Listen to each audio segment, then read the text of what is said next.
વડોદરા, જેની ઓળખ કલા, સાહિત્ય અને સંસ્કારથી છે, તે નગરીના સાંસદ ડોક્ટર હેમાંગ જોશીએ પોતાની જ પાર્ટીના કાર્યકરોની કાર્યપદ્ધતિ પર એવો ખુલાસો કર્યો કે સાંભળનારા પણ સ્તબ્ધ થઈ ગયા.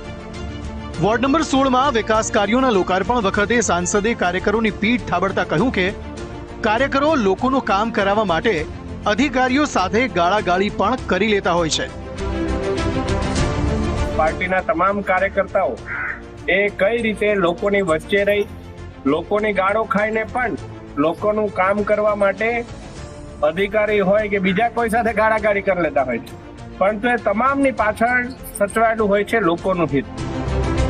સાંસદ ભલે તેને લોકહિત કહેતા હોય, પણ આ નિવેદનને વડોદરાના વહીવટી તંત્ર અને ભાજપની શિસ્તતાના લીરે લીરા ઉડાડી દીધા છે.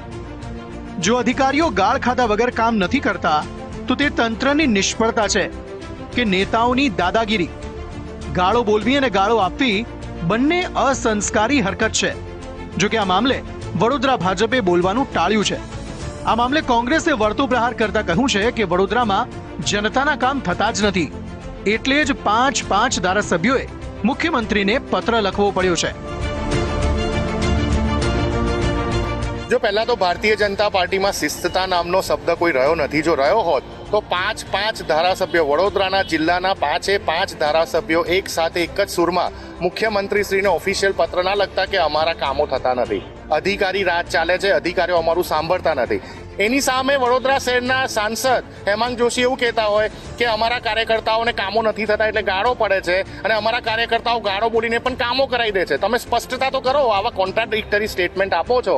આમાં ગાળો શબ્દ આવ્યો, આવા અસંવિધાનિક પરિભાષાનો ઉપયોગ કરવો સાંસદને, પહેલા તો એ જ એમને સોંપતું નથી. વિરોધ પક્ષ તરીકે કોંગ્રેસ પણ જાણવા માંગે છે કે ભારતીય જનતા પાર્ટીના કાર્યકર્તાઓ જનતાના કામો કરાવવા માટે અધિકારીઓને કઈ ગાળો આપે છે, તો પછી એ ગાળો તમારે જનતાને પણ આપી દેવી જોઈએ. તમારી પાસે આવવાની જરૂરત જ નહીં પડે, જનતા ગાળો બોલીને કામ કરાવી લેશે. આવું નથી.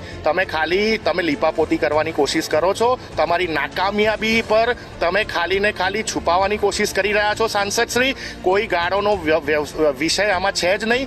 અધિકારી રાજ એસ્ટાબ્લિશ થઈ ગયું છે. અધિકારીઓ જનતાનું ને તમારું નથી સાંભળતા, એ વાત નિશ્ચિત છે.